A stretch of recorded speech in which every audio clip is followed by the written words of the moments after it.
The Assembly will now hear an address by His Excellency MAMADOU DOUMOUYAH, President of the National Committee for the Reconciliation and Development, President of the Republic of Guinea, Head of State. I request protocol to escort His Excellency.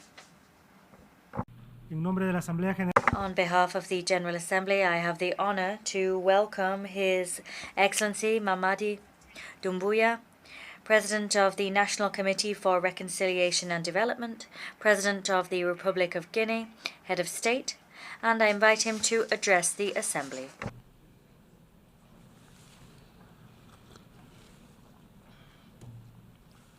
Monsieur le Président, Mr. President, Excellencies, ladies and gentlemen, heads of delegations, Mr. Secretary General. At the outset, Mr. President, I would like to extend the warm congratulations of the Guinean delegation on your brilliant election to the presidency of the 78th session of the United Nations General Assembly. Before this august assembly, I would also like to assure you of my country's support.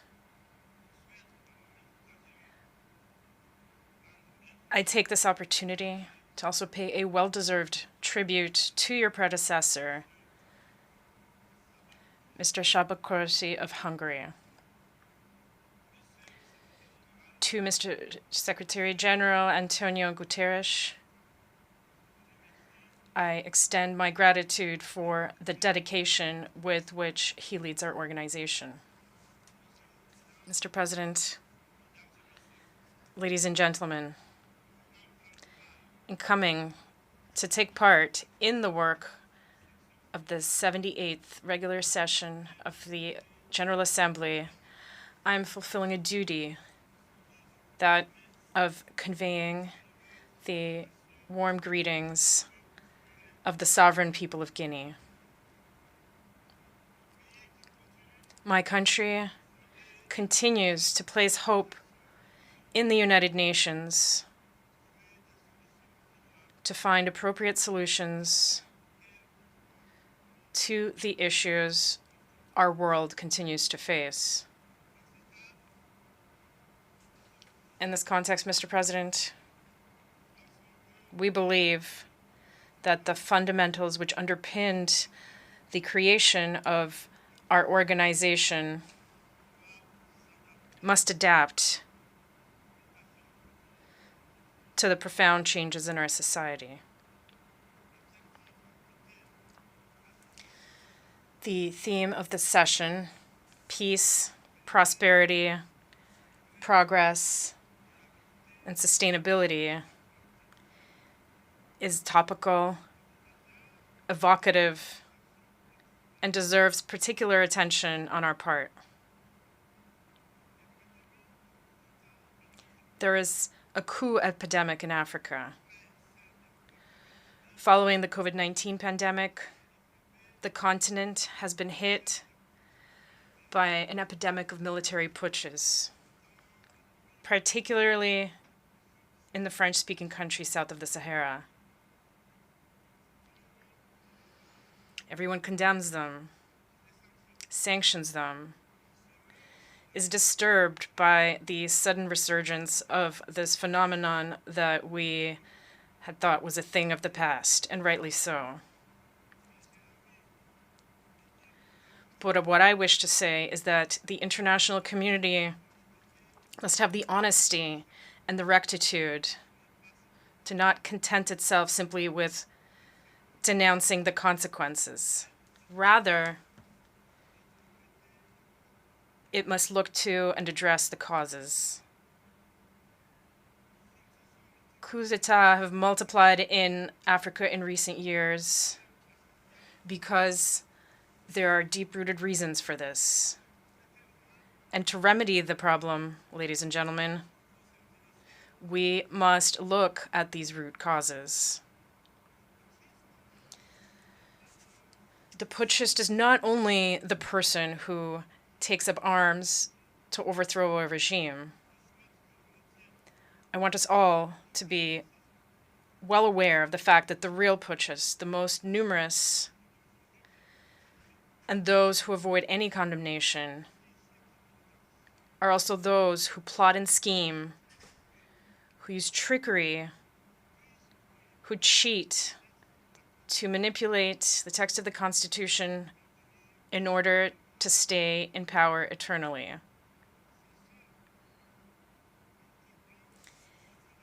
It is those in white-collar jobs who change the rules of the game as the game unfolds in order to keep the reins of power in their hands. These are the most numerous kinds of putschists. Mr. President, ladies and gentlemen, I am one of those who one day decided to shoulder our responsibility to prevent our country from slipping into complete chaos, into an insurrection. No political forces at the time had the courage nor the means to put an end to the duplicity that we were experiencing, as they were all completely neutralized back then. The institutional correction for which my brothers in arms and I took responsibility on September 5th, 2021, was only a consequence of that chaotic situation which had ended up tearing apart the social fabric of my country and undermining our coexistence. This is not an exhaustive list, but we believe that the transitions underway in Africa are due to several factors, including broken promises, the lethargy of the people, and leaders tampering with constitutions with the sole concern of remaining in power to the detriment of collective well-being. Today, the African people are more awake than ever and more than ever determined to take their destiny into their own hands. The unequal distribution of wealth creates endless inequalities, famine, and abject poverty, which make the daily lives of our populations increasingly difficult.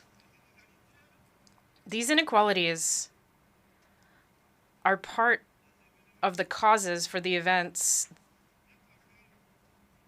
that endanger our peaceful coexistence above all.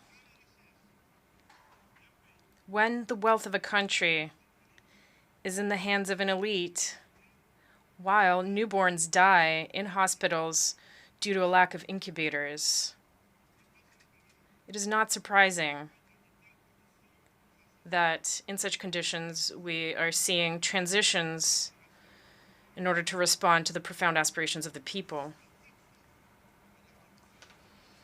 Africa, ladies and gentlemen, is suffering from a governance model that has been imposed on it. A model that is certainly good and effective for the West, which developed it over the course of its history, but which is difficult to incorporate and adapt to our realities, our customs, and our environment. Alas, I have to say that the graft did not take.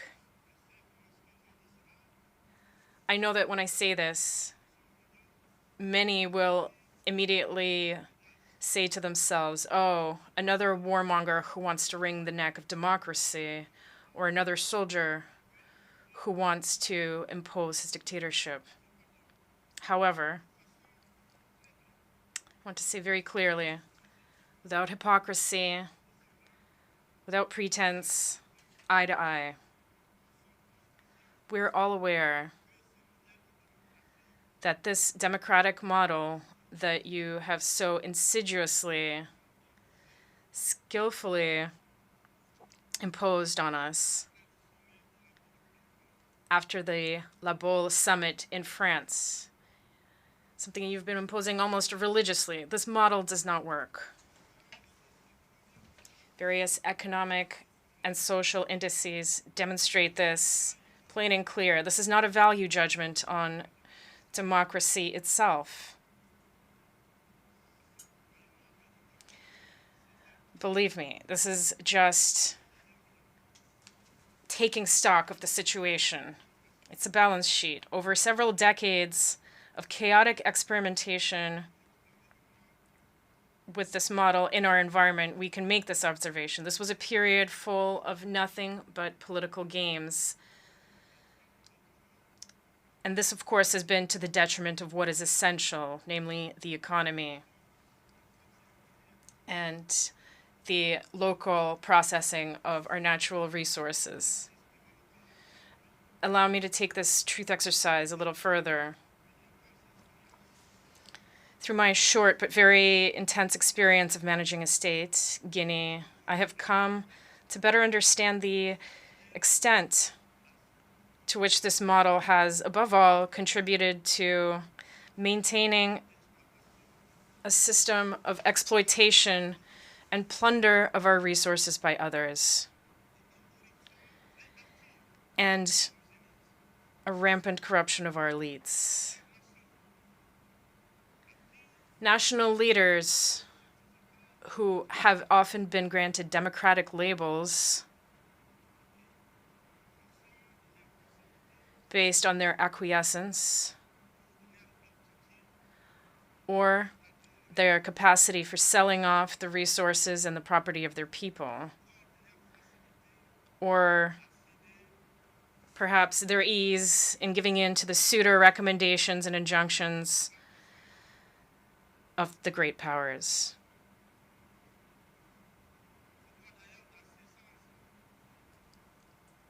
I must confess in this regard that everything that I am facing goes beyond all imagination. These are the same people who profess democracy, transparency,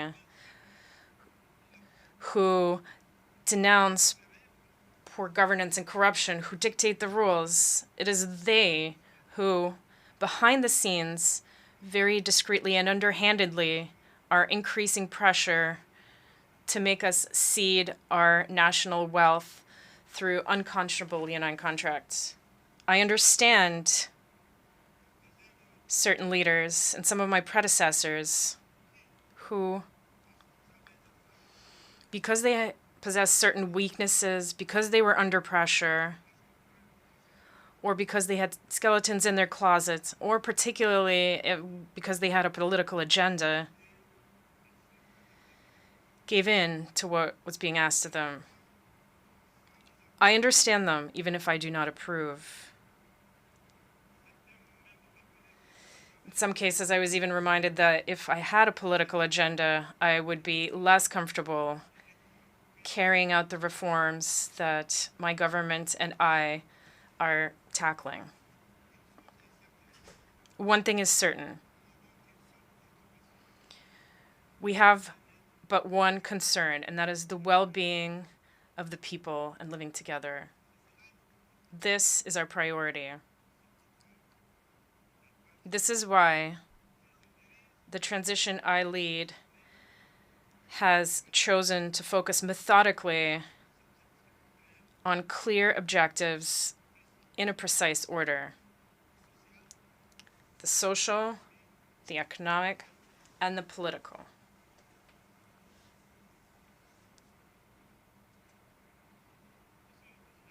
Mr. President,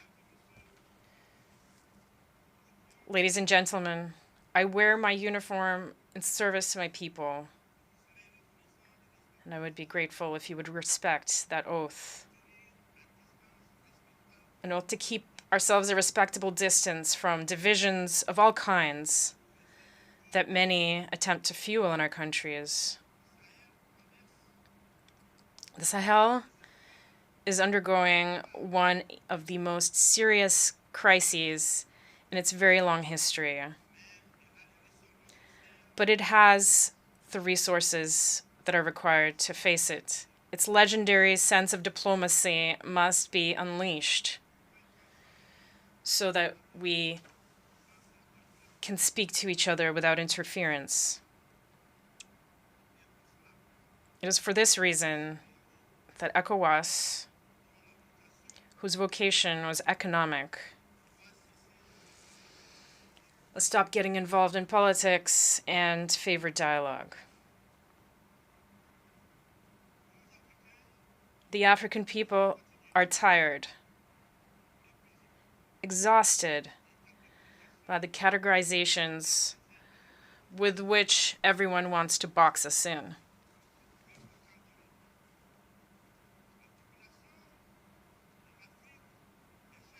Africa's population is young. It did not experience the Cold War.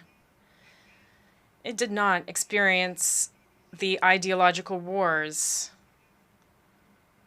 that have shaped the world over the last 70 years. That is why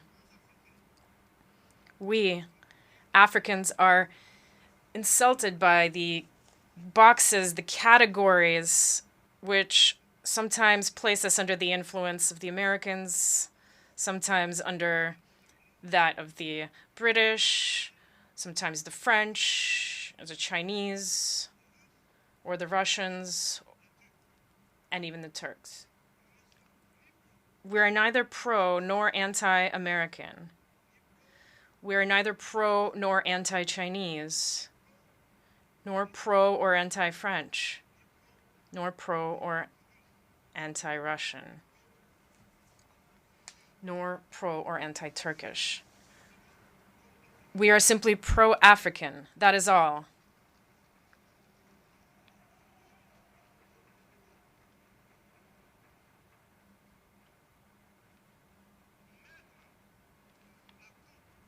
Placing us under the influence of this or that power is an insult.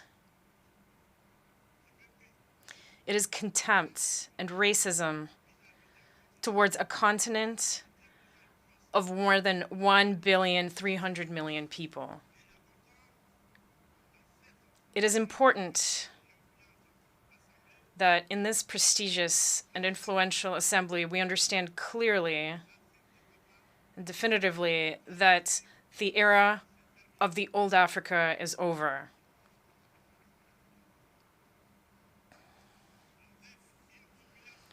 With a population of more than 1 billion Africans, around 70% of whom are young people who are completely free, open-minded, open to the world, and determined to take their destiny into their own hands. The time has come to realize that the structures, the rules from the post-war era, established in the absence of our states, which did not yet exist at the time, are obsolete. This is the end of an unbalanced and unjust era where we had no say in the matter. It is time to take our rights into account and to let us take our proper place, but also, and above all, it is time to stop lecturing us and to stop treating us with condescension like children. Rest assured that we're old enough to know what is good for us.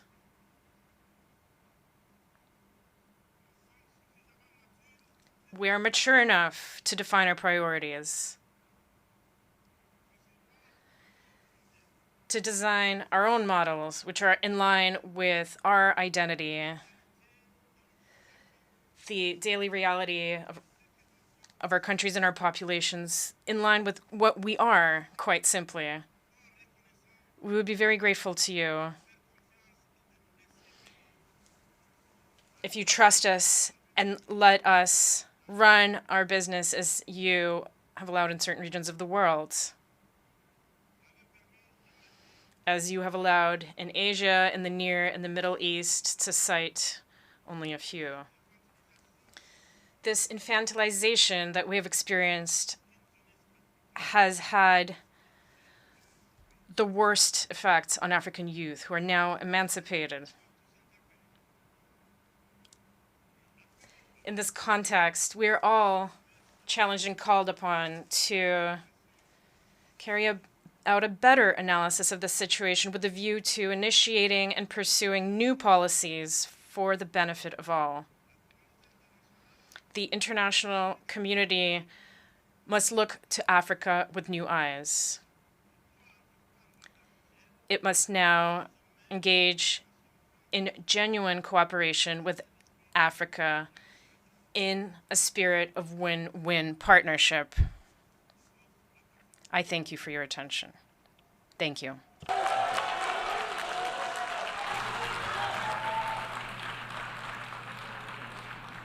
On behalf of the Assembly, I wish to thank the President of the National Committee for Reconciliation and Development, President of the Republic of Guinea, and Head of State for the statement just made. I request protocol to escort His Excellency.